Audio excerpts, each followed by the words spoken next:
వాక్యమే ప్రపంచాన్ని నిర్మించింది కనుక వాక్యం చేత మమ్మల్ని అందరూ తృప్తిపరచండి ఆయన. ఒట్టి పాత్రలకు వచ్చాం, ఖాళీ పాత్రలకు వచ్చాం. మరలా తిరిగి వెళుతున్నప్పుడు నిండు పాత్రలుగా తిరిగి వెళ్ళాలి అయ్యా. నీ వాక్యముతో మమ్మల్ని నింపండి, అభిషేకముతో నింపండి, కృపతో నింపండి, పరిశుద్ధాత్మ అభిషేకముతో మమ్మల్ని నింపి మమ్మల్ని అందరినీ దీవించమని ప్రార్థన చేస్తున్నాం. ప్రతి ఆటంకం తొలగించండి. మీ కృపాస్తాలకు మమ్మల్ని మేము అప్పగించుకుంటాం. నిలబడి నేను ఒట్టివాడిని అయ్యా, నన్ను పూర్తిగా కాల్చి గూడు చేసి మీరు మాత్రమే ప్రత్యక్షమై మాకు అందరికి కావలసిన శ్రేష్టమైన నీ దివ్య వాక్కులను మాకు వినిపింపు దయచేసి మమ్మల్ని అందరిని ఆశీర్వదించమని యేసుక్రీస్తు నామములో ప్రార్థించి వేడుకొనుచున్నాము తండ్రి, ఆమేన్. రెండు చేతులు పైకెత్తి ప్రభువుకి స్తోత్రం చెల్లిద్దామా? చెప్పండి హల్లెలూయా, హల్లెలూయా.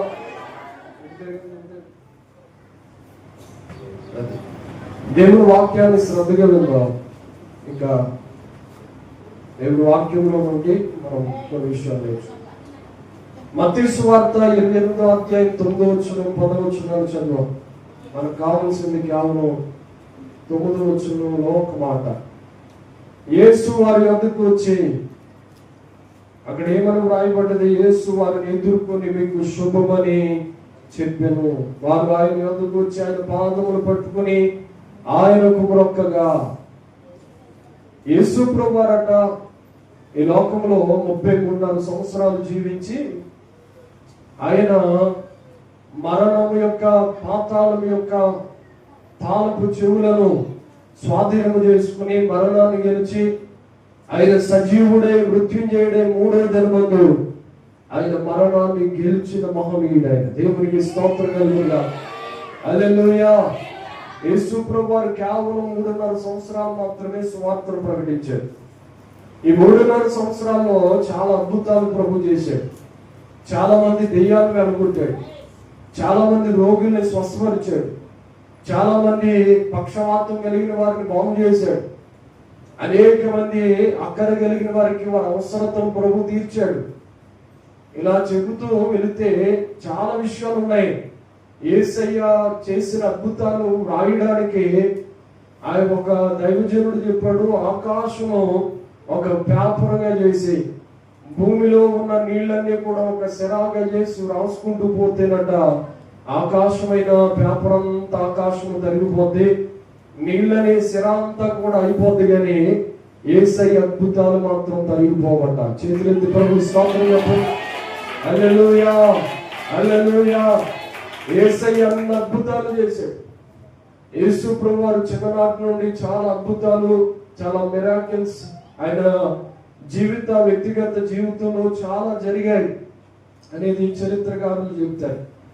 అయితే కేవలం 3.5 సంవత్సరాలు ఆయన జీవితంలో కొన్ని అద్భుతాలు రాయడానికి కేవలం 4 సువార్తలు పట్టింది. 4 సువార్తలు పట్టింది. అయితే మత్తయి సువార్త మత్తయి గారు రాశారు. ఇది మొదటి సువార్త. క్రొత్త నిబంధనలో ఉన్న మొదటి సువార్తలో మొదటి యొక్క సువార్త భాగం ఏంటంటే మత్తయి సువార్త. తర్వాత 3 సువార్తలు ఉన్నాయి. ఏంటవి? 2వది మార్కు సువార్త, 3వది లూకా సువార్త, 4వది యోహాను సువార్త. ఈ సువార్తలు కాస్త చదివితే ఏమర్థం అవుతుందంటే యేసు ప్రభువారు 3.5 సంవత్సరాలు ఆయన ఎన్ని అద్భుతాలు చేశాడో, ఎలాగ కార్యాలు జరిగించాడో, ఆయన ఎలాంటి వారికి దెయ్యాలు వెలగొట్టాడో, స్వస్థతలు జరిగినాయో, యేసు ప్రభువారు భూమి మీద ఎలాగ సంచరించాడో, ఆయన ఏమేమి మాట్లాడాడో, కొండ మీద ఏం ప్రసంగం చేశాడో, సమస్త విషయాలన్నీ కూడా కేవలం 4 సువార్తలలో రాయబడ్డాయి. దేవునికి స్తోత్రం కలుగుగా. హల్లెలూయా. దానిలో ఒక భాగమే మత్తయి సువార్త మనం చదువుకున్నాం. ఈ మత్తయి సువార్తలో 28 అధ్యాయాలు ఉన్నాయి. 28 అధ్యాయంలో కొన్ని శ్రేష్టమైన సంగతులు మత్తయి గారు రాసుకుంటూ వచ్చారు. ఎందుకు ఈ మత్తయి గారు ఎవరని మనం ఆలోచన చేస్తే యేసు ప్రభు శిష్యుల్లో ఒకడు. యేసు ప్రభు శిష్యుల్లో ఒక ఆయన. ఈయన కూడా జాలరి లేకపోతే చేపలు పట్టుకునే వ్యక్తి. ఈ మత్తయిని ప్రభు పిలిచాడు, దేవుడు వాడుకున్నాడు. మత్తయి ద్వారా చాలా అద్భుతాలు ప్రభు చేయించుకున్నాడు. 12 మంది శిష్యుల్లో మత్తయి కూడా ఒక శిష్యుడిగా, ఆ రోజుల నుండి ఈ రోజుకు కూడా మత్తయి కూడా ఒక శిష్యుడిగా పిలువబడతా ఉన్నాడు. అయితే ఈ మత్తయి సువార్త యేసు ప్రభు శిష్యుల్లో ఒక శిష్యుడు రాశాడు. ఈయన 28 అధ్యాయంలో రాశాడు. 28 అధ్యాయంలో యేసు ప్రభు ఈ లోకానికి ఎందుకు వచ్చాడు, ఆయన తల్లి మరియ గర్భాన్ని ఎలా పుట్టాడు, ఆయన ఎలా బ్రతికాడు, ఎలా జీవించాడో, ఎలా అద్భుతాలు చేశాడో, యేసు ప్రభు వారి యొక్క జీవితాంతం కూడా ఈ మత్తయి సువార్తలో రాయడం ప్రారంభించి యేసు ప్రభు వారిని ఎలా సిలువేశారు, యేసు ప్రభు వారిని ఎలాగా పొంతు పిలాతు దగ్గరికి తీసుకెళ్ళినప్పుడు యేసు ప్రభు వారు ఎలాగ మాట్లాడాడు, ఆయన ఏం మాట్లాడితే పిలాతు ఆ మాటకి బదులిచ్చాడో అవన్నీ కూడా మత్తయి సువార్తలో రాయబడ్డాయి. దేవునికి స్తోత్రం చెప్పండి. హల్లెలూయా.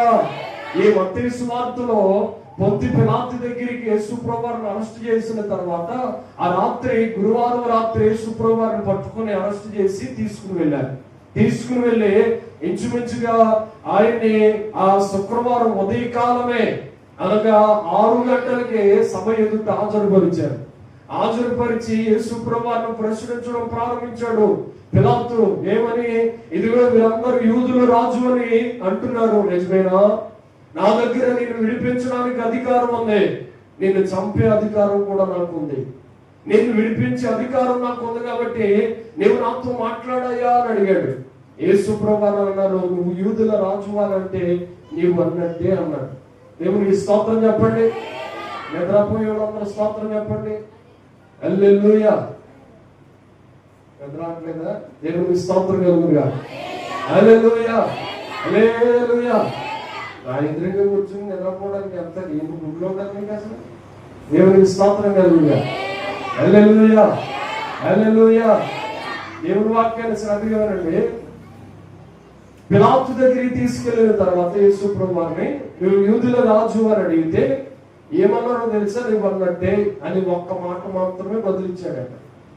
పిలాతు ఆశ్చర్యపోయి, నువ్వేం మాట్లాడవేంటయ్యా, వీళ్ళందరూ నేరారోపణ చేస్తున్నారు, అన్యాయంగా నువ్వు సిలువేయండి, యేసుని సిలువేయండి, యేసుని సిలువేయండి అని గేలి చేస్తున్నారు అని పిలాతు ఆశ్చర్యపోయి ఈయన్ని కొట్టడానికి, కొరడాలతో కొట్టి బాధించడానికి వారిని పంపించాడట. ఎందుకనంటే వారి కోపం చల్లారుతుందని. వారు యేసు ప్రభు వారిని 1 తక్కువ 40 కొరడా దెబ్బలు కొట్టారు. 1 తక్కువ ఎన్ని 40 కొరడా దెబ్బలు కొట్టారు. యేసు ప్రభు వారిని మొలకిరీటం పెట్టారు, బాగా బాధించారు, పిడుగుద్దులు గుద్దారు, ఆయన్ని కాండ్రికి చుమ్ము వేశారు, భయంకరంగా హేళన చేసి నువ్వు ప్రవచించు, ఇప్పుడు దేవుడివైతే నువ్వు ప్రవచించు, ఎవరో చెప్పుకో చూద్దాం అన్నట్లు ఎగతాళి చేశారు, హేళన చేశారు. యేసు ప్రభువు వారితో ఏమీ మాట్లాడలేదు. అయితే తదుపరి యేసు ప్రభువు మరలా సభ ఎదుట నిలబెట్టి అందరినీ అలాగున్నప్పుడు మరలా పిలాతు అడిగాడు, అయ్యా నేను ఏ దోషం నాకు కనబడలేదు, నేను ఎలా శిక్షించాలి, ఎలా సిలువేయాలి, ఎలాగ వీరందరూ అడుగుతున్నారు కాబట్టి నేను శిక్షించమని చెప్పాను, నాకు శిక్షించే మనసు లేదు, నీవు కేవలం జవాబు ఇవ్వట్లేదు, నాతో మాట్లాడట్లేదు, నాతో మాట్లాడయ్యా అని అడిగాడు. అయితే పిలాతుకి తన భార్య రాసి ఒక ఉత్తరం పంపించింది, అయ్యా ఆ నీతిమంతుని జోలికి నువ్వు పోవద్దు, ఆ నీతిమంతుని జోలికి నువ్వు వెళ్ళొద్దు అని అడిగింది. కాబట్టి ఆ మాట ప్రకారం ఇదిగో వారందరి కేకలే, బరబ్బాను విడిచిపెట్టని యేసును సిలువేయండి, దొంగను విడిచిపెట్టని యేసయ్యని సిలువేయమని గట్టి గట్టిగా కేకలేస్తున్నారు. కాబట్టి యేసు ప్రభువు అన్నట, ఈ పాపము నా మీదకి, నా పిల్లల మీదకి, ఈ రక్తము నా మీదకి, నా పిల్లల మీదకి రాకుండా ఉండునుగా కానీ చేతులు కడుక్కొని యేసు ప్రభువు వారికి వారి కేకలే గెలిచాయని వారికి అప్పగించాడట. దేవునికి స్తోత్రం చెప్పండి. హల్లెలూయా. పిలాతు యేసు ప్రభువు వారిని వారికి అప్పగించేశాడు. అక్కడ వ్రాయబడి ఉంటుంది, వారి కేకలే గెలిచాయి అని వ్రాయబడతారు. అయితే యేసయ్యను అప్పగించిన తర్వాత యేసు ప్రభువు వారిని కొట్టారు, యేసు ప్రభువు వారిని భయంకరంగా హేళన చేశారు. యేసు ప్రభువు వారు ఆ యెరూషలేము వీధుల్లో పడి 6 గంటలకి ఇంచుమించుగా తీర్పులోనికి వెళితే ఒక అరగంట, అటు ఇట్లు 6:30 గంటలకి తీర్పు అయిపోతే ఇంచుమించుగా 9 గంటల వరకు యేసు ప్రభువు వారిని కొట్టుకుంటూ గొల్గొతా అనబడిన కపాల స్థలానికి తీసుకుని వెళ్ళారు. యేసు ప్రభువు వారిని కపాల స్థలం అనగా గొల్గొతా అనే స్థలానికి తీసుకువెళ్ళి అటువైపున ఒక దొంగని, ఇటువైపున ఒక దొంగని, వాళ్ళేమో తాళ్లతో కట్టారు, యేసు ప్రభువు వారినేమో మేకులు దగ్గొచ్చి 3 మేకుల మీద వేలాడు ఉంటారు.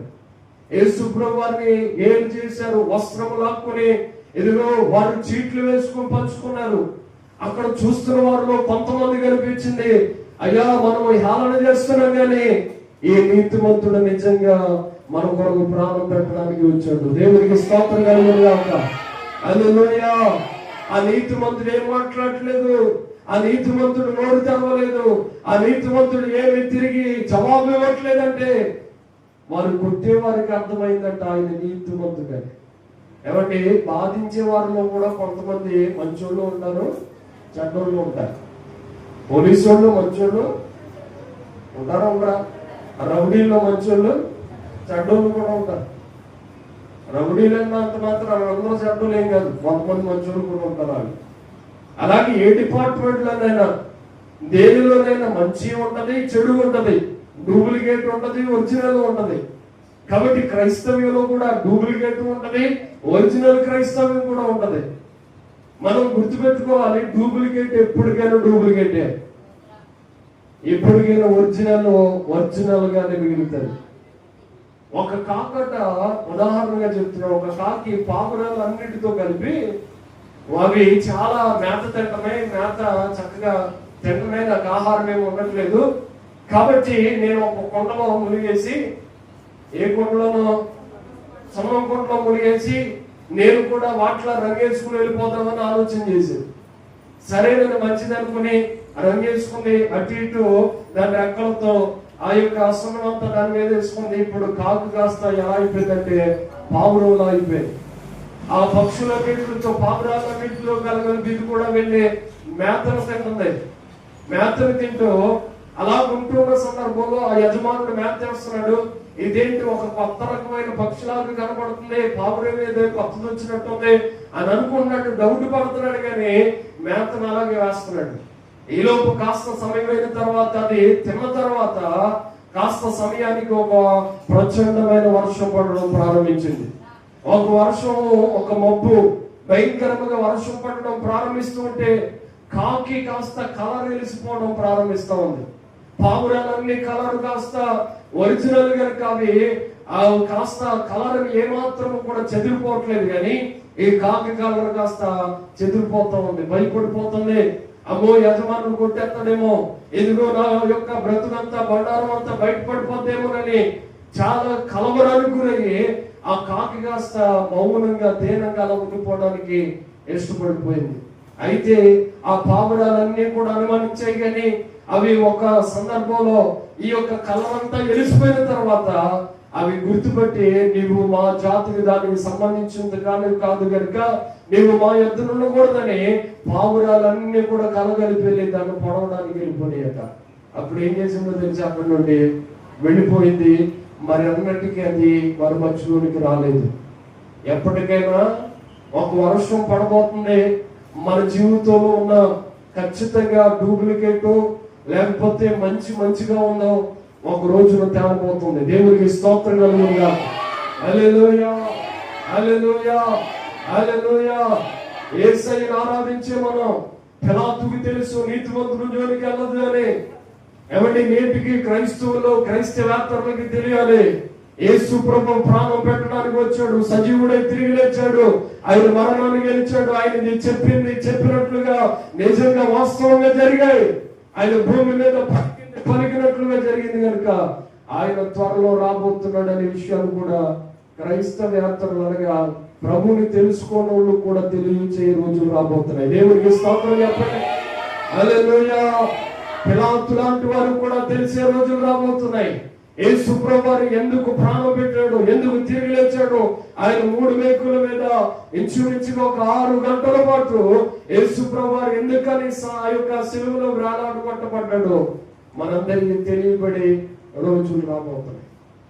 అలాగుండగా యేసు ప్రభువుని సిలువేసి చంపేశారు, చనిపోయాడనే ఆ యొక్క నిరాకరణ పరిస్థితికి వచ్చారు. వారు శనివారము అనగా సబ్బాతు దినము కనుక, వారు పండుగను ఆచరించాలి కనుక, విశ్రాంతి దినం కనుక వారు శిష్యులందరూ కలిసి వెళ్ళి యోసేపు, అరిమతయి యోసేపు, మరికొందరు మగ్దలేని మరియా వీళ్ళందరూ కలిసి వెళ్ళి యేసు ప్రభువు దేహం మాకు ఇవ్వయ్యా, రేపు విశ్రాంతి దినము శవములు సిలువ మీద వేలాను కొట్టబడకూడదు కాబట్టి వాటిని కిందకి దింపాలి, సమాధి చేయాలి. యేసయ్య చనిపోయాడు, మా యేసు దేహం మాకు కావాలి అని తెగించి వెళ్ళి పిలాతు దగ్గరికి వెళ్ళి అడిగారు. పిలాతు దానికి ఇష్టపడి వారిని వెళ్ళి మీ యొక్క యేసు దేహాన్ని మీరు తీసుకోమని చెప్తే యేసు ప్రభువారి దేహాన్ని ఆ యొక్క దింపడానికని వెళితే మొట్టమొదటి యేసు ప్రభువారు చనిపోయాడో లేదో అని ఒక సైనికుడు వెళ్ళి యేసు ప్రభువారిని పొడిచాడు. అప్పుడు యేసు ప్రభువారి యొక్క దేహం వెంబటి రక్తములు నీళ్లుగా కారిపోయాట. యేసయ్య దేహము రక్తముగా నీళ్లుగా కారిపోయిన సందర్భంలో దేవునికి స్తోత్రం చెప్పండి. హల్లెలూయా, హల్లెలూయా, హల్లెలూయా. అలాంటి పరిస్థితిలో జరిగినది ఏంటంటే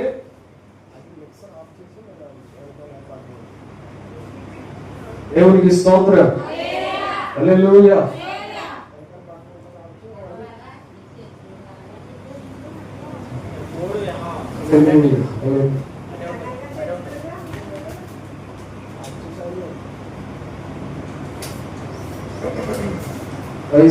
హల్లెలూయా, హల్లెలూయా.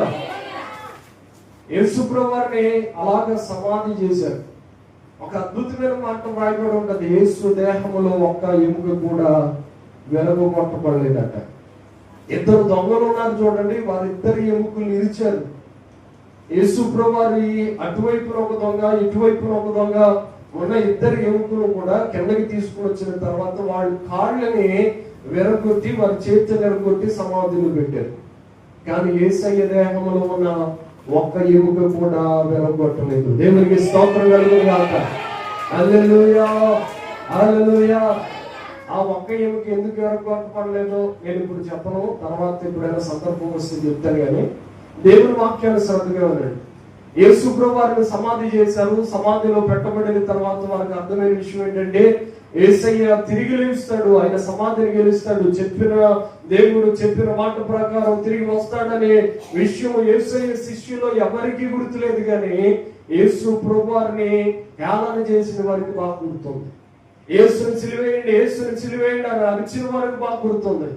కాబట్టి వారందరూ సమాజంగా పెద్దలుగా పరిచయులు శాస్త్రులు అందరూ కలిసి వెళ్ళి యేసు ప్రభువారిని సమాధి చేశాం కదా, సిలువేశాం కదా, ఎదుగు ఆయన చంపేశాం కదా, ఆయన బ్రతికి ఉన్నప్పుడు తిరిగి లేస్తానని చెప్పగానే చెప్పాడు. కాబట్టి ఆయన్ని ఒకవేళ బ్రతుకుతాడేమో కనుక యేసయ్య దేహాన్ని భద్రంగా ఉంచండి, సీల్ వేయండి, స్టాంప్ వేయండి, దానిని సమాధిని ఎవరిని ముట్టుకోకుండా చేయండి అని చెప్తే పిలాతు అధికారాన్ని చలాయించి ఆ యొక్క స్టీల్ స్టాంప్ వేయించి ఆ సీలుని ఎవరు తీయొద్దని పర్మిషన్ లో ఆజ్ఞ జారీ చేశాడు. అలాగుండి మీకు సాధ్యమైనంత మట్టుకు మీకు ఎంతవరకు అవుతుందో సాధ్యం అంతవరకు కూడా సమాధిని భద్రం చేయమని సైనికులకి ఆజ్ఞాపించాడట. వారందరూ వెళ్ళి సమాధిని భద్రం చేశారు. వారందరూ సమాధి చుట్టూ కావలిగా ఉన్నారు. యేసు ప్రభువారు పునరుద్ధాన దినముందు ఆదివారం వెంకను తెల్లవారకు మునిపే యేసయ్య సమాధిని చీల్చి సమాధి రాయి పొర్లించి యేసయ్య సజీవుడై తిరిగి లేచాడు. చెప్పబడితే స్తోత్రం చెప్పవచ్చు. హల్లెలూయా, హల్లెలూయా. యేసయ్య సమాధిని గెలిచాడు, మరణాన్ని గెలిచాడు. ఆయన విజయోత్సాహముతో ఆయన మరలా సజీవుడై తిరిగి లేచాడు. లేచిన తర్వాత యేసు ప్రభువారు చాలా మంది శిష్యులు కనిపించాడు. ఆయన ఒక్కసారిగా అందరికీ కనిపించలేదు, కానీ అక్కడ కొంతమందికి ఇక్కడ కొంతమందికి ఇంచుమించుగా 40 దినాలు కనిపించాడు. ఆయన భూమి మీద 40 దినాలు ఉన్నాడు. 40 దినాల్లో యేసు ప్రభువారి శిష్యులు కనబడి మొట్టమొదటిగా వారికి చెప్పిన మాటనే మనం చదువుదాం. ఏంటి ఆ మాట అంటే ఏమని చెప్తున్నాడు తెలుసా? వారికి ఎదురుపడి వారిని ఎదుర్కొని యేసయ్య ఎదుర్కొన్నాడట. యేసయ్య వారి దగ్గరికి ఎదురుగా వెళ్ళాడట. వారి దగ్గరగా చూసి ఏమంటున్నాడు తెలుసా? నన్ను ముట్టుకోవద్దు కానీ మీకు శుభము కలుగును గాక. స్తోత్రం చెప్పండి. హల్లెలూయా. మీకు శుభము కలుగును గాక, మీకు శుభము కలుగును గాక అని ప్రకటిస్తున్నాడు. ఆయన శిష్యులందరూ ఆ యొక్క శుభం వచ్చినాన్ని ఆలోచన చేసుకుంటూ అలా ఉండిపోయారు. వారందరూ సాష్టాంగపడి ఆయన పాదముల మీద పడుతూ ఉంటే, నా పాదముల మీద పడొద్దు, నన్ను ముట్టుకోవద్దు, నేను పరలోకానికి ఆరోహణమై వెళ్ళిపోతున్నాను, నేను మహిమ దేహంతో ఉన్నాను కాబట్టి నన్ను ముట్టుకునే అవకాశం మీకు లేదు. కానీ నేను మీతో చెప్తున్నాను, మీ కుటుంబాలకు శుభం కలగబోతుంది, మీ పరిచయాలకు శుభం కలగబోతుంది, మీ ప్రతి పరిస్థితికి శుభం కలగబోతుంది అని ప్రకటిస్తూ ఉంటే దేవాతి దేవుడు వారందరూ వాళ్ళు శుభం వచ్చినని అర్థం చేసుకుని హృదయములు తలపోచుకుంటూ గ్రామంలోకి వెళ్ళి చెప్పారట, యేసయ్య మాకు శుభాన్ని ప్రకటించాడు. స్తోత్రం చెప్పండి, హల్లెలూయా. యేసయ్య మాకు శుభాన్ని ప్రకటించాడు, యేసయ్య మాకు శుభాన్ని ప్రకటించాడు.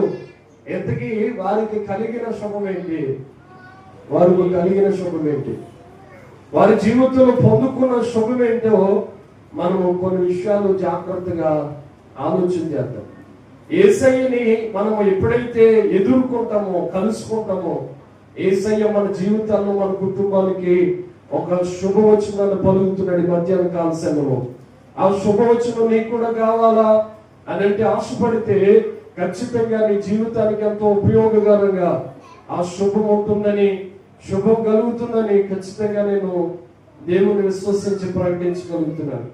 అపోస్తలుల కార్యగ్రంథంలో చూడండి, పేతురు, యోహానులు యేసు ప్రభువు వారి శిష్యులు పొందుకున్న శుభవచనం ద్వారా వారు కలిగిన ఏకైక అద్భుతమైన విషయాన్ని ఒక మాటని ఇలాగా మనం చదువుకుందాం. 4వ అధ్యాయం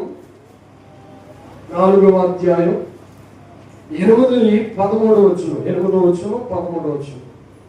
పేతురు పరిశుద్ధాత్మతో నిండిన వాడై ఇట్లా, నేను ప్రజల అధికారులారా, పెద్దలారా, ఆ దుర్బలునికి చేయబడిన ఉపకారమును గురించి వాడు దేని వలన స్వస్థత పొందినని నేడు మమ్మను విమర్శించుచున్నారు గనుక. 13వ వచనం. వారు పేతురు, యోహానుల ధైర్యము చూచినప్పుడు వారు విద్య లేని పామరులని గ్రహించి ఆశ్చర్యపడి వారు యేసుతో కూడా ఉండిన వారని గుర్తెరిగిరి. దేవునికి స్తోత్రం కలుగును గాక.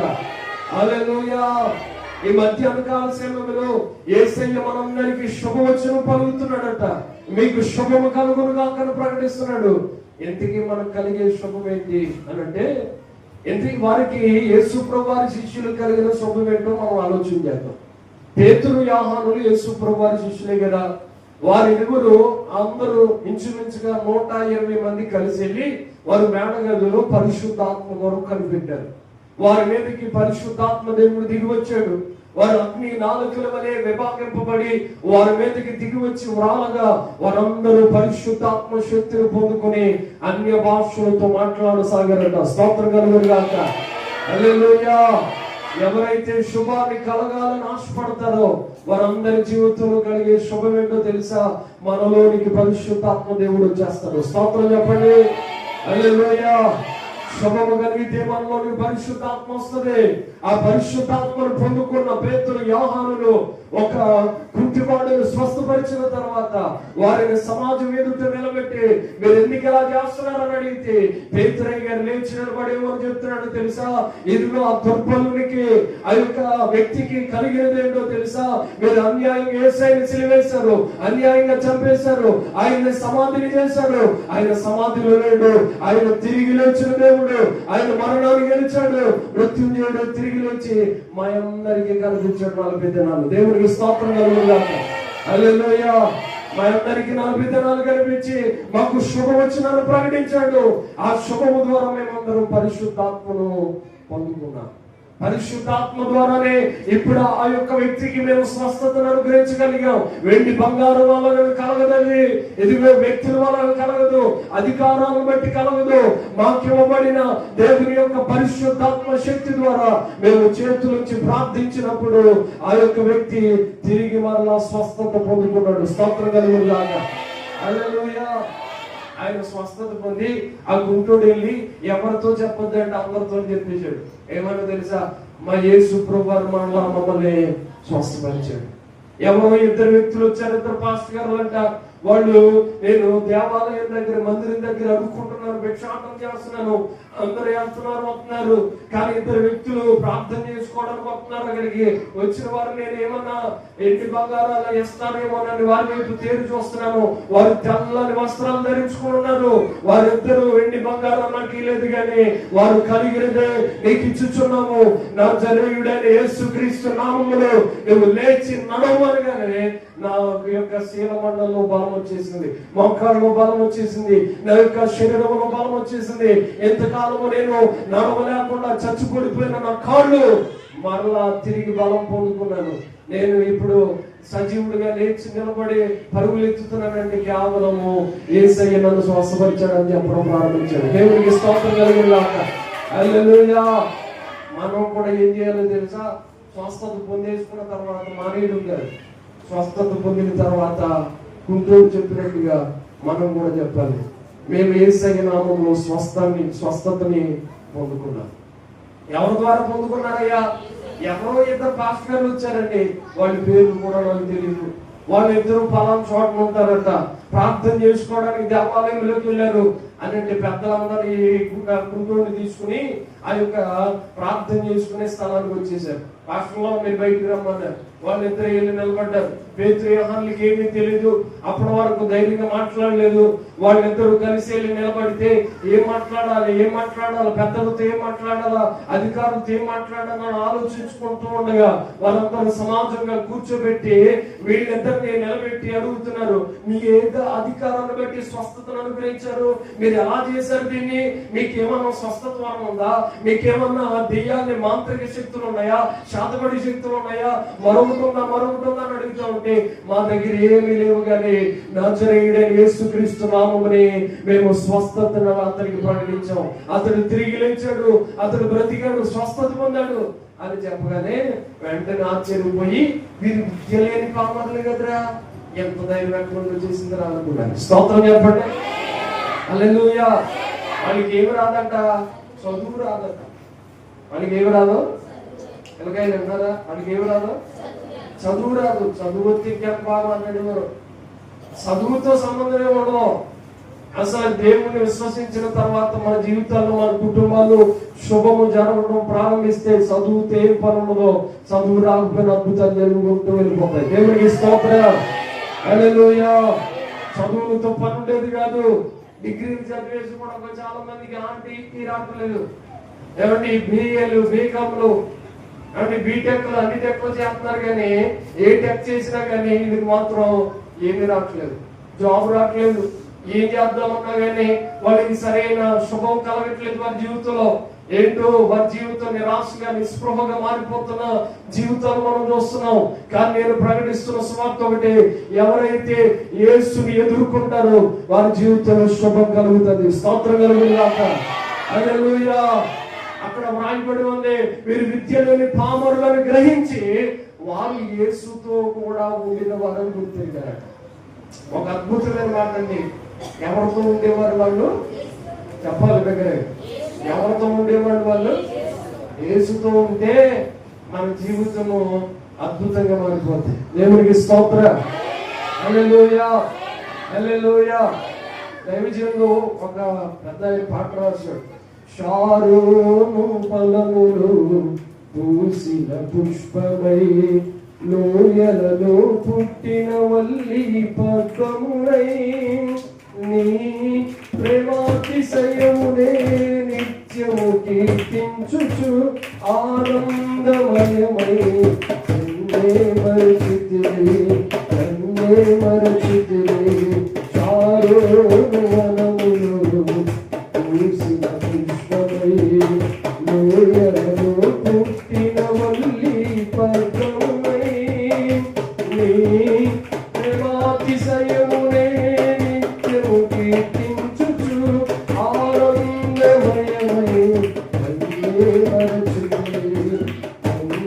మరచితివి షారోను వనములు పూసిన పుష్పమై, సుకుమారమైన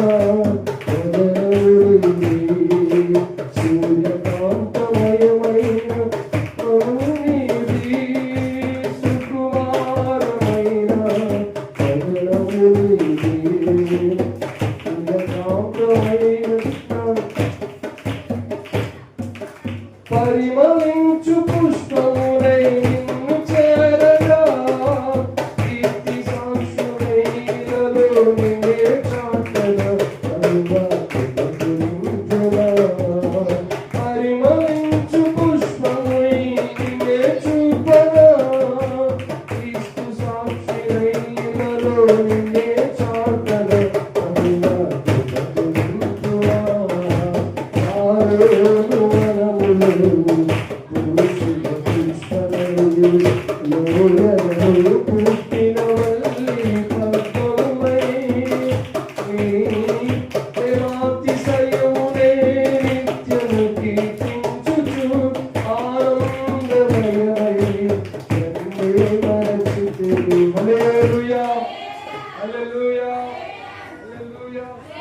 దేవునికి మహిమ కలుగునుగా. హల్లెలూయా, హల్లెలూయా. దేవుని వాక్యాన్ని మనం చూస్తే వారికి శుభం వలన ఏం కలిగిందంటే మొట్టమొదటిగా వారికి పరిశుద్ధాత్మ దేవుడు వారి జీవితంలోకి వచ్చాడు. దేవునికి స్తోత్రం. హల్లెలూయా. యేసయ్యను ఎదుర్కొంటే ఏం కలుగుతుంది చెప్పండి? యేసయ్యను ఎదుర్కొంటే ఏం కలుగుతుంది? శుభం కలుగుతుంది. శుభం కలిగితే మనకి ఏమిటి లాభం అంటే మనలోనికి పరిశుద్ధాత్మ శక్తి వచ్చేస్తుంది. దేవునికి స్తోత్రం కలుగునుగా. హల్లెలూయా. మీ కుటుంబానికి శుభం కలుగునుగాక. మన పరిచర్లకు శుభం కలుగునుగాక. కలగడం ద్వారా మన జీవితంలో పరిశుద్ధాత్మ శక్తి వస్తుంది. దేవునికి స్తోత్రం. రెండో విషయాలు చెప్తాను చూడండి. దానికి ఎగ్జాంపుల్ గా కీర్తన గ్రంథం ఒక మాటలు చదువుతాం చూడండి. కీర్తన గ్రంథం 85వ కీర్తన 85వ కీర్తన 8వ వచనం. దేవుడైన యెహోవా సెలవిచ్చిన మాట నేను చెవిని పెట్టెదను. ఆయన తన ప్రజలతోనూ తన భక్తులతోనూ శుభవచనము సెలవిచ్చెను. దేవునికి స్తోత్రం కలుగునుగాక. హల్లెలూయా. దేవుడైన యెహోవా సెలవిచ్చిన మాట నేను చెవిని పెట్టెదను.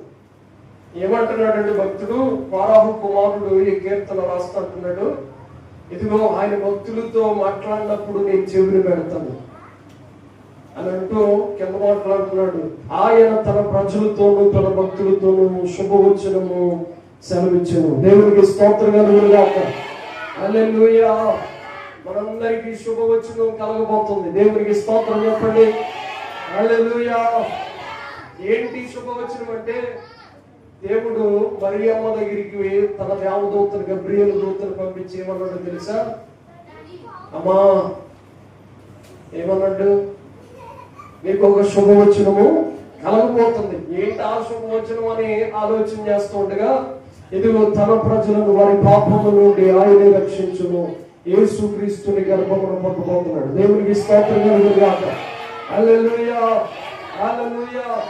యేసయ్యని గర్భమును పట్టుకోతున్నాడు అని అనగానే ఆవిడ ఆశ్చర్యానికి గురైపోయింది. నిజంగా శుభవచనం ఏంటో మరియమ్మ దగ్గరికి వెళ్ళి చెప్పినట్లుగానే మీ దగ్గర కూడా పరిశుద్ధాత్ముడు చెబుతున్నాడు, ఖచ్చితంగా మీ కుటుంబానికి ఈ సంవత్సరం శుభం కలగబోతుంది. దేవునికి స్తోత్రం కలుగునుగాక. హల్లెలూయా. శుభవచనం జరిగినప్పుడు మనం ఏం చేయాలి అంట? చెవిని పెట్టాలి. పెడ చెవిని పెట్టకూడదు. కొంతమంది చెప్తా ఉంటే ఎన్నో ఇన్నట్టుగానే ఉంటారు కానీ ఎన్నో ఇక్కడే ఉంటారు కానీ ఎక్కడో ఉంటారు కొంతమంది. అంత అయిపోయిన తర్వాత ఏంటి చెప్పావు అని అంటారు. ఊరంతా ప్రకటించుకుని గట్టి గట్టిగా చెప్పి ఇప్పటివరకు ఎక్కువగా మాట్లాడింది అంటే ఏం పెట్టలేదు, లోపలికి వెళ్ళలేదు, మనసులోకి వెళ్ళలేదు మాట. కాబట్టి మనము దేవుని మాటను అలా తీసుకోకూడదు, అశ్రద్ధగా ఉండకూడదు. మనం చెవిలోకి హృదయంలోనికి వెళ్ళిపోవాలి. మాటలో ఆ మాట వెళ్ళినప్పుడు మనం గుర్తుపెట్టుకోవాలి, ఏ శుభవచనం ఏంటో ఈ సంవత్సరంలో మనకి ఏ శుభాన్ని దేవుడు కలుగజేయబోతున్నాడు. మన కుటుంబాల్లో శుభం లేకుండా అశుభంతోనే ఉన్నాం. ఈ సంవత్సరం ఏ శుభాన్ని దేవుడు మనకు ప్రకటిస్తున్నాడు ఖచ్చితంగా నేను విశ్వసిస్తున్నాను. మరియమ్మ విశ్వసించినట్లుగా నేను కూడా విశ్వసిస్తున్నాను.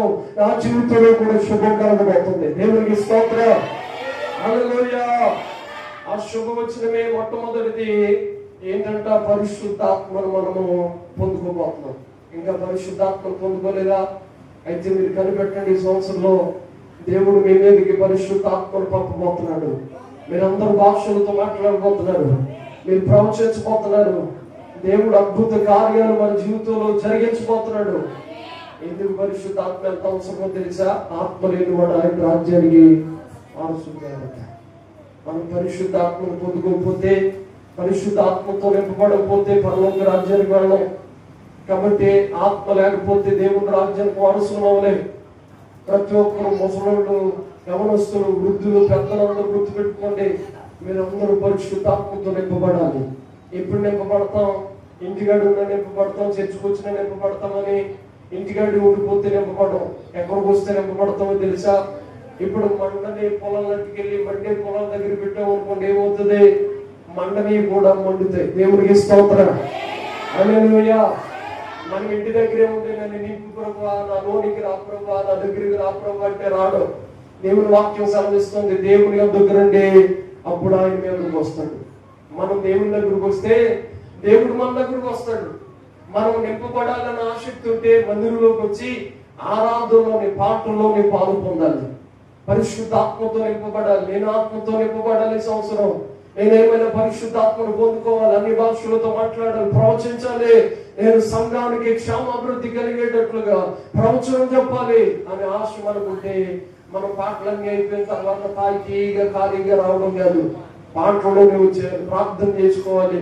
నన్ను పరిశుద్ధాత్మతో నింపాయి, ఆరాధనలో పరిశుద్ధాత్మతో నన్ను నింపు ప్రభువాన్ని. దేవునికి స్తోత్రం చెప్పండి.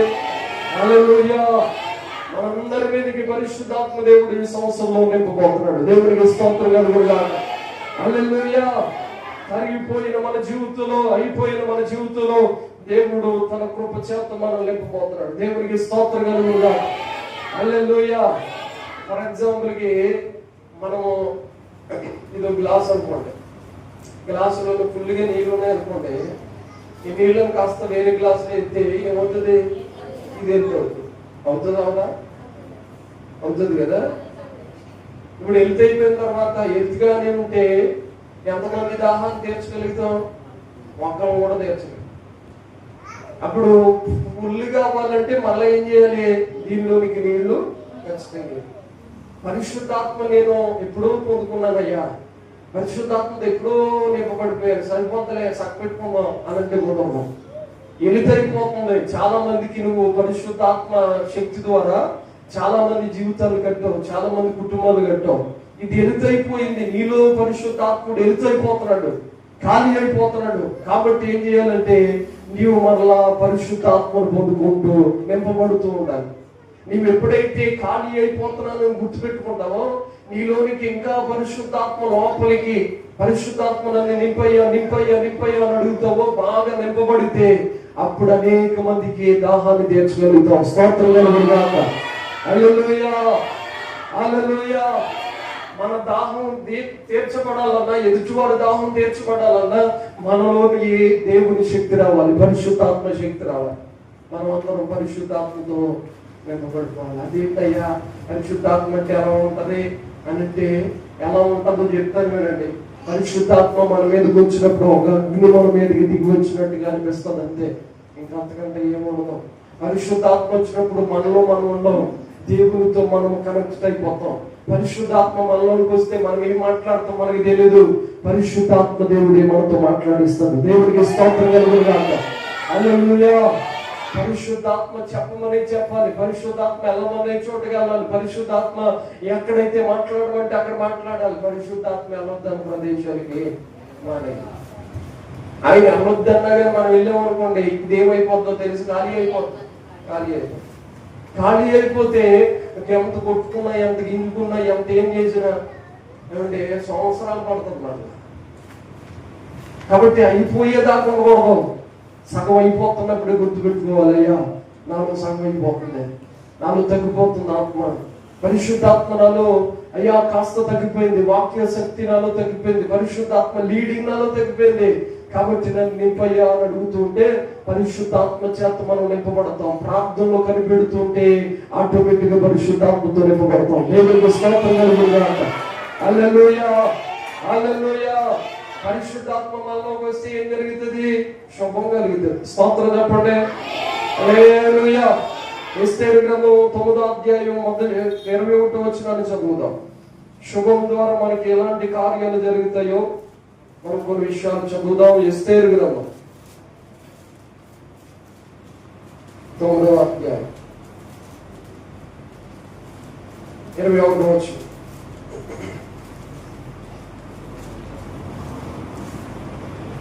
9:21 పర్లేదా?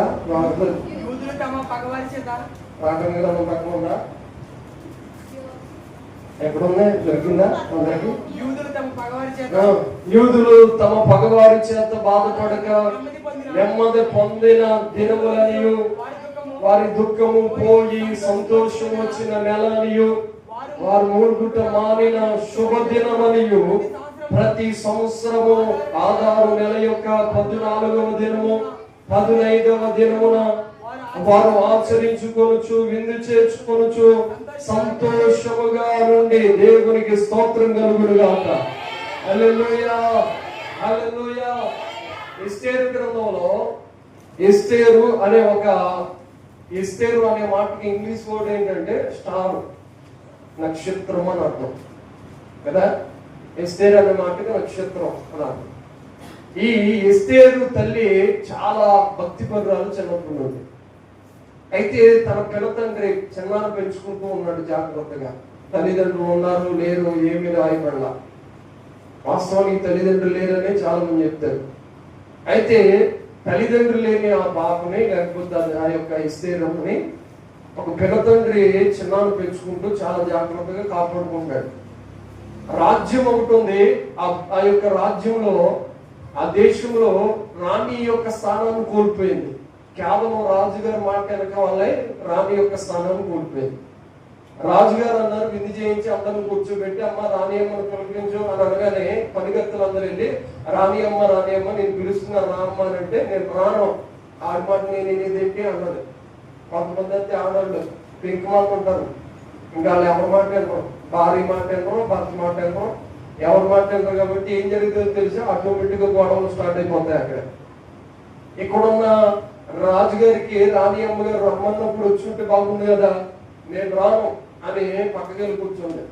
రానంటే ఇంకా రాజుగారి కోపం వచ్చి కోపోద్రేకుడే రాణి యొక్క స్థానాన్ని పీకేసి రాణి గారికి ఎక్కడ ఉంది సెలవు, నేను ఆవిడ భర్తను కాదు, నా రాజ్యంలో ఆవిడకి ఏ సంబంధం లేదు, ఆవిడ తీసి అవతలు పెట్టండి అన్నాడు. రాజుగారు కదా తీసి అవతలు పెట్టారు. జరిగిన తర్వాత రాజుగారికి ఒక భార్య కావాలి. రాజుగారి భార్య కావాలండి అందరినీ పిలిపించాడు. శోషాను కోట అనే ఒక కోటలోనికి అందరు రమ్మన్నాడు. ప్రజలందరికీ ఒక ఏకైక పిలిపి ఏంటంటే అందంగా ఉన్న ఆ యొక్క ఆడపిల్లలందరినీ కోటలోనికి రమ్మను, నేను ఎవరి మీద అయితే నిలబడి దండేస్తానో ఆ దండ ఎవరి యొక్క దగ్గర పడుతుందో, ఎవరి యొక్క మెడలో పడుతుందో, ఎవరు స్వీకరించుకుంటారో, ఎవరు నాకు ఇష్టంగా ప్రియంగా కనిపిస్తారో, ఎవరు దేవుని యొక్క కృపను బట్టి వారు నాకు ఇష్టంగా కనిపిస్తారు, వారిని నేను వివాహం చేసుకుంటానని రాజుగారు ప్రకటన చేశారు. ఈ రోజుల్లో అయితే అలాంటిది ఉండదు కానీ పూర్వదినాల్లో అలాగే ఉండేది అన్నమాట. దాన్ని ఒక మాట కూడా అనేవారు, నాకు గుర్తులేదు కానీ స్వయంవరం అనమాట. ఏంటది? స్వయంవరం ప్రకటించేవారు అన్నమాట. రాజుగారు ఇప్పుడు స్వయంవరాన్ని ప్రకటించి అందరు రమ్మన్నాడు. అక్కడ ఉన్న చాలా మంది సిద్ధపడుతున్నారు. రాజుగారు శూషాను కోటలోనికి వెళ్ళాలంటే ఎలా పడితే అలాగా తెంగరగా అడుగు తోకుంటా మొఖాలు చుట్టేలాగా ఎరబోసేసుకుని వెళ్ళిపోతే కుదురుతుందా? కుదరదు కదా. రాజుగారికి అందంగా కనిపించాలి అని వాళ్ళని సిద్ధపరచడానికి కొంత టైము ఏర్పాటు చేసి సిద్ధపరచమంటే ఆ దేశంలో ఉన్న స్త్రీలందరూ లేకపోతే ఆడపిల్లలందరూ సిద్ధపడతా ఉన్నారు. ఇప్పుడు ఎవరికి భార్య కావాలని? రాజుగారికి భార్య అవ్వాలి. సిద్ధపడుతూ ఉంటే అందరూ సిద్ధపడుతూ ఉంటే ఈ యొక్క ఎస్తేరమ్మ గారు కూడా సిద్ధపడుతున్నారు. ఈవిడికి తల్లిదండ్రులు లేరు, చిన్నానే పెంచుకుంటున్నాడు. అలాంటి తల్లి మీద దేవుడు కనికరపడ్డాడు. స్తోత్రం చెప్పండి. హల్లెలూయా. దిక్కు లేని వారికి ఆయనే దిక్కు. దేవుడే దిక్కండి. చాలా సందర్భాల్లో నాకు ఏ దిక్కు లేదయ్యా, ఎవ్వరు లేరయ్యా అంటే దేవుడే మన దిక్కు. దేవుడే మనకి దిక్కు అనుకుంటే మనం మనుషుల కోసం ఎందుకు పేపర్లాడాలి? వాళ్ళు లేరు వీళ్ళు లేరు అని ఎందుకు బాధపడాలి? బాధపడవలసిన పని ఏమీ లేదు. ఇప్పుడున్న ఎస్తేరమ్మ గారు బాధపడాలి. ఏ రోజు దేవుడే నాకు దిక్కు, దేవుడే నా సర్వస్వం, చూసుకోవడానికి కాస్త కోస్త నా పెద్దండ్రులు ఉన్నాడు, చిన్నాడు ఉన్నాడు, అలాగా కొనసాగించుకుంటూ ఉంది జీవితాన్ని. వెళుతున్న సందర్భంలో ఈ పినతండ్రి చిన్నాన్ని ఏం చేశాడంటే ఒక హేగి అనే ఆ నపుంసకుడికి తన బాధ్యతను అప్పగించాడు. నపుంసకుడు ఏం చేశాడంటే, నపుంసకుడు జాగ్రత్తగా ఆ యొక్క ఎస్తేరు రాణిగా సిద్ధపడాలని ఆవిడికి కావలసిన సుగంధ ద్రవ్యాలన్నింటినీ పూయడానికి సిద్ధపడుతున్నాడు. ఆవిడ ఏమంటుందో తెలుసా, అయ్యా సుగంధ ద్రవ్యాలు ఏమి నాకు కేవలం మా చిన్నాన్ని ఏమైతే చెప్తాడో వాటిని మాత్రమే పెట్టండి, వాటిని మాత్రమే స్వీకరించండి. మా చిన్నానికి బాగా తెలుసు రాజుగారికి ఏమి ఇష్టమో, మా చిన్నానికి బాగా తెలుసు రాజుగారికి ఏమి సిద్ధపడాలో, ఎలా సిద్ధపడాలో, ఎలాగ సిద్ధపడితే బాగుంటుందో. కాబట్టి మా చిన్నాన్ని ఇష్టమే, నా ఇష్టం అన్నారు. ఈ రోజుల్లో అలాగా అనేక పిల్లలు ఉంటే ఎంత బాగుంటుందో కదా. మా అమ్మ ఇష్టమే మా ఇష్టం, మా నాన్న ఇష్టమే మా నాన్న ఇష్టమే నా ఇష్టం అంటే ఏ అంత కుటుంబాలు బాగుంటాయో. నా ఇష్టమే అందరికీ అంటారు వీళ్ళు. దేవుని స్తోత్రం. హల్లెలూయా. రాజా కాళజాపతి నా ఇష్టమే ఫస్ట్, నా ఇష్టం నాకు నచ్చింది చేస్తాం చేయాలి, అది దూకేస్తా, దూకి ఎవరికన్నాడు వీటి ఇష్టమే కానీ ఎవరి మాట వినలా. కాబట్టి కుటుంబాలు చాలా భ్రష్టత్వంలోకి వెళ్ళిపోతున్నాయి, చాలా దౌర్భాగ్యమైన స్థితిలోకి వెళ్ళిపోతున్నాయి. వినండి, సందర్భం నేపథ్యం చెప్తున్నా వినండి జాగ్రత్త. అయితే ఆవిడ ఏమన్నదో తెలుసా, హేగే ఎలాగా ఇష్టపడతాడో నేను అలాగే ఇష్టపడతా, నా పినతండ్రి మా చిన్నానికి ఏమి ఇష్టమో నాకు అదే ఇష్టం తప్ప వేరొక ఇష్టం నాకు లేదండి. అలా ఇష్టమైన ప్రకారమే ఆవిడకి సుగంధ ద్రవ్యాన్ని ఏమి సిద్ధపరచకుండా హేగే నిర్ణయం చెప్పును కాకుండా ఇంకేమీ సిద్ధపరచలేదట. కేవలం క్యాజువల్ గా సిద్ధపరిచి తీసుకెళ్ళారు. సిద్ధపరిచి తీసుకెళ్ళిన తర్వాత వాస్తవానికి పెళ్లికి తీసుకెళ్ళినప్పుడు మన క్రైస్తవుల పెళ్లిలో పసుపు రాయ, సుగంధం రాయ, ఏమంటే చెంట్లు బట్ట ఇవన్నీ క్యాజువల్ గా ఉంటే పర్లా, ఎక్కువ చేస్తున్నాం మనం, చాలా చాలా చాలా ఎక్కువ చేస్తున్నాం. అన్నిలు చేసే పద్ధతులు ఆచారాలన్నీ మన క్రైస్తవుల కుటుంబాల్లో కూడా చేస్తున్నాం. ఏమంటే హల్దీ ఫంక్షన్ అనేది అది ఎవరు కనిపెట్టాడు, ఎక్కడ కనిపెట్టారో అది అన్ని జనులు చేసుకున్నారు కానీ క్రైస్తవులు కూడా హల్దీ ఫంక్షన్ అని అది కూడా చేస్తున్నారు చాలా మంది. అది చాలా తప్పు, వాక్యానికి విరుద్ధమైంది. 4 ఎడకాల ఇస్తలు కట్టి 4 పేపర్లు చుట్టి వాడికి ఒక ఎదురుగా ఒక 7 బిందులు పెట్టి 5 బిందులో పెట్టి వాటిలో పువ్వులు వేసి కాబట్టి అవి పెళ్లి కొడుకుని చేసిన తర్వాత నిద్దంట పోసి దానికి ముందు పాస్టర్ గారు నూనె పోసి ప్రార్థన చేసిన తర్వాత అప్పుడు అవన్నీ బాగా తోమి అప్పుడు నీళ్లు పోతున్నారు. అది ఎవరు పెట్టారా? అన్ని జనుల ఆచారం కానీ క్రైస్తవుల పద్ధతి అది. దేవునికి స్తోత్రం చెప్పండి. హల్లెలూయా. శుభ్రపరచకూడదని కాదు, కానీ మనము దేవుని ఇష్టానికి లోబడి మనం బ్రతకాలి. స్తోత్రం కలుగునుగా. హల్లెలూయా. ఎప్పుడు కూడా నా దేవుని ఇష్టమే నా ఇష్టం, నా దేవుడి యొక్క ఇష్ట ప్రకారమే నేను చెయ్యాలి అనే ఉద్దేశం ఉంటే దేవుడు ఖచ్చితంగా మనల్ని ఆశీర్వదిస్తాడు. ఇక్కడ ఎస్తేరు గారు వేరొక నిర్ణయానికి పోలా, నా పినతండ్రి ఇష్టమే నా ఇష్టం అంది, అలాగే సిద్ధపరిచి తీసుకెళ్లారు. దేవుని కృప, దేవుని కనికరం ఆవిడ మీద పడింది. రాజుగారు మనసు కూడా ఆవిడ మీద ఉంది కాబట్టి ఆవిడ చూడగానే సెలెక్ట్ అన్నాడు. దేవునికి స్తోత్రం కలుగునుగా. హల్లెలూయా. ఈవిడే యొక్క దేశానికి రాణి అని చెప్పాడు. రాణి అయిపోయింది, ప్రకటించేశారు. ఎస్తేరమ్మ గారు రాణి అయిపోయారు. రాణి అయిపోయిన తర్వాత ఎక్కడి నుండి శ్రమలు ప్రారంభించబడ్డాయి. ఒక పొజిషన్ వచ్చిన తర్వాత శ్రమలు ప్రారంభించబడ్డాయి. ఆ శూషాను కోట చుట్టూ రాణి అమ్మగారి యొక్క నివాస స్థలం చుట్టూ, రాజుగారి నివాస స్థలం చుట్టూ పినతండ్రి కావలిగా ఉన్నాడు. ఇప్పుడు కావలిగా ఉండి ఎవరేం చేస్తున్నారు, ఎవరేం మాట్లాడుకున్నారు, ఏం జరుగుతున్నాయి మొత్తం చూస్తున్నాడు. చూస్తూ ఉంటే ఈలోపు వాళ్ళందరూ కూడా కలిసి ఒక వ్యక్తిని సిద్ధపరుచుకొని వాడికి ఒక ఆలోచన వచ్చింది. ఏమన్నా ఖచ్చితంగా యూదుల్ని కొంతమందినైనా చంపించాలి. దాని కొరకు ఉరుకొయ్యను ఒకటి సిద్ధపరిచి వారు ఉరుకొయ్యని సిద్ధపరిచిన తర్వాత రాజుగారికి ఏదో ఒక రకంగా, ఏదో ఒక మాట ప్రకారం, ఏదో ఒక విధానం ప్రకారంగా ప్రార్థన చేసిన, దేవుని స్తుతించిన, ఆరాధించిన, దేవుని కనపరిచిన, ఏది చేసినా ఒక రకంగా వాళ్ళని చంపించాలి యూదులందరినీ అని ప్లాన్ చేసి ప్రిపరేషన్ లో వాడు ఉన్నాడు. ఉరుకొయ్యని అనగా మనం ఈ రోజుల్లో ఏమంటే ఆ కారాగార శిక్షలోనూ ఒక మెయిన్ ఏంటంటే వాళ్ళు ఉరి తీస్తారు కదా, ఆ ఉరి తీసే కంబాన్ని కూడా సిద్ధపరుచుకున్నాడు. సిద్ధపరిచి అలాగా పెట్టిన తర్వాత ఆ రోజుల్లో దేవుని కృప ఏం జరిగిందో తెలుసా? ఇక్కడున్న రాజుగారి దగ్గరికి రాణి అమ్మగారి వార్తను తెలిసిన వెంటనే వెళ్ళి, అయ్యా నేను నీతో మాట్లాడాలయ్యా అంటే, అమ్మా నువ్వు నాతో మాట్లాడాలా ఏంటి అని అంటే ఉత్తరం రాసి చెప్పింది. అయ్యా ఇలా జరుగుతుంది నీకు జరుగుతుంది, నీతో తెలిస్తే ఏమవుతుందో నాకు తెలియదు కానీ ఇలా జరుగుతుంది అయ్యా అని డైరెక్టర్ గా ఒకసారి వెళ్ళలేదు. వెళ్ళడానికి పర్మిషన్ కావాలి, రాజుగారి దగ్గరికి వెళ్ళడానికి భార్య అయినా పర్మిషన్ తీసుకుని వెళ్ళాలి. అలాంటి సందర్భంలోనండి దేవుని కృప ఏం చేసిందో తెలుసా? ఎవడైతే గొయ్యి తీశాడో ఆడు గొయ్యిలో వాడినే పెట్టేటట్లుగా ప్రభు చేశాడు. చెప్పండి. హల్లెలూయా. దేవుని ప్రజలకి, దేవుని యొక్క ఆ యొక్క కృప పొందిన వారికి, దేవుని యొక్క ప్రజల మీదకి ఎవడైతే హాని చేద్దామని సిద్ధపాటు చేశాడో ఆ సిద్ధపరిచిన వ్యక్తి మీదకి దేవుడు ఆ హానిని వచ్చేటట్లుగా ప్రభు సిద్ధపరిచాడు. తాకీదులని రాజుగారు చదివిన తర్వాత, తాకీదులు అర్థం చేసుకున్న తర్వాత రాజుగారు అంటే ఎవరిలో సిద్ధపరచండి అంటే వాడిని తీసుకొచ్చి ఉరుకుగా కమ్మం ఎక్కించి వాడిని కింద పెట్టి వాళ్ళు ఉరుగు తీయించాడు. అలాంటి సందర్భంలో ఎస్తేరమ్మ గారు ఈ మధ్యలో చేసింది, మీకు షార్ట్ కట్ లో చెప్తాను కానీ, ఎస్తేరమ్మ గారు ఉపవాసంలో ఉంది, ప్రార్థన చేసింది. తన జాతి కొరకు, తన ప్రజల కొరకు ఆవిడ ఉపవాసాల నుండి కన్నీరు గార్చింది. వాస్తవానికి ఆవిడ ఏడవలసిన పని లేదు, ఆవిడ ఏమి బాధపడవలసిన పని లేదు, కనీసం మంచాన్ని దిగవలసిన పని కూడా లేదు. ఆవిడ బాగానే ఉంది. కానీ తన ప్రజలకి కీడు జరుగుతుందని, తన ప్రజలు పాడైపోతున్నారని, తన ప్రజలు ఏదో ఒక రకంగా దేవుని ఉగ్రత నుండి తప్పించబడాలని, ఏదో ఒక రకంగా రాజు కోపాగ్ని నుండి తప్పించబడాలని ఎవడైతే శాసనాన్ని రాశాడో, ఎవడైతే తాకీదులు రాయించాడో, ఎవడైతే అట్టి ఆజ్ఞను జారీ చేయించాడో వాడి మీదకి దేవుని ఉగ్రత వచ్చేటట్లుగా ఆవిడ సిద్ధపడి ఉపవాసాల నుండి కన్నీరు గార్చి మంచాన్ని విడిచిపెట్టి, తిండిని విడిచిపెట్టి ఉపవాసం నుండి ప్రార్థన చేసింది. ప్రార్థనకు ప్రతిఫలంగా నా దేవుడు గొప్ప విజయాన్ని ఇచ్చాడు. దేవుడికి స్తోత్రం కలుగునుగాక. హల్లెలూయా, హల్లెలూయా, హల్లెలూయా.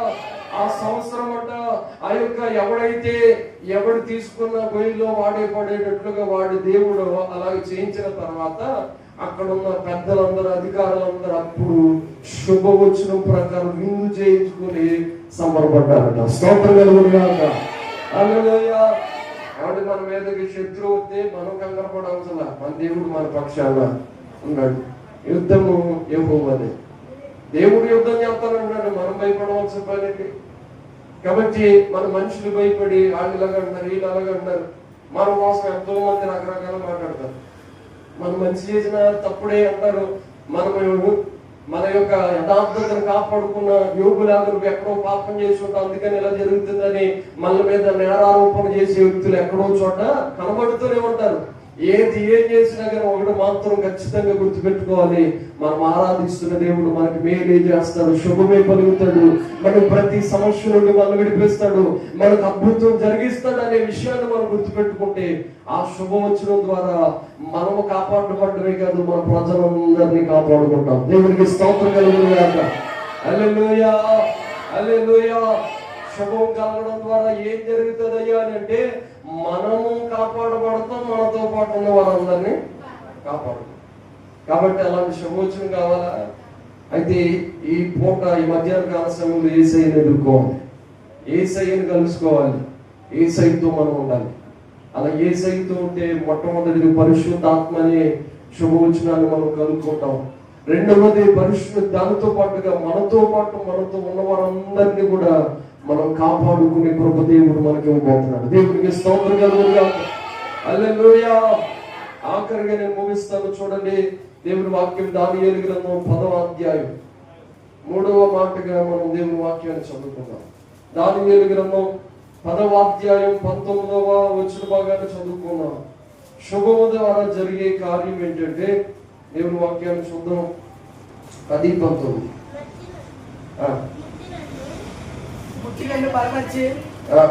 18 చదవాలి. అతడు మరలా నన్ను ముట్టి నన్ను బలపరిచి, నీవు బహుప్రియుడువు, భయపడకుము, నీకు శుభమవునుగాక, ధైర్యము తెచ్చుకోమని నాతో చెప్పెను. అతడు నాతో ఇట్లనగా, నేను ధైర్యము తెచ్చుకొని నీవు నన్ను ధైర్యపరిచితివి గనుక నా ఏలిన వాడవైన నీవు ఆజ్ఞ ఇమ్మని చెప్పి తిని. అతడు, నేనెందుకు నీ ఎదుకు వచ్చినట్లునో అది నీకు తెలిసినది కదా.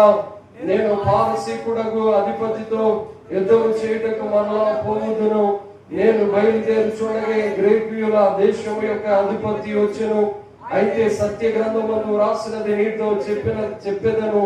మీ అధిపతి మికాయేలు గాక ఈ సంగతులను గూర్చి నా పక్షముగా నిలువ తెగించిన వాడు ఒక్కడు లేడు. దేవునికి స్తోత్రం కలుగును గాక. హల్లెలూయా, హల్లెలూయా, హల్లెలూయా. దేవుని వాక్యములో దానియేలు గ్రంథంలో మనము చదివితే ఇక్కడ ఆ కోరేసు అనే ఒక ఆయన రాజ్య పరిపాలన చేయడం ప్రారంభించాడు. రాజ్య పరిపాలన చేయడం ప్రారంభించిన దినాల్లో దానియేలు ప్రార్థనలో ఉన్నాడు. దానియేలు 70 వారములు ప్రార్థనలో గడిపాడు.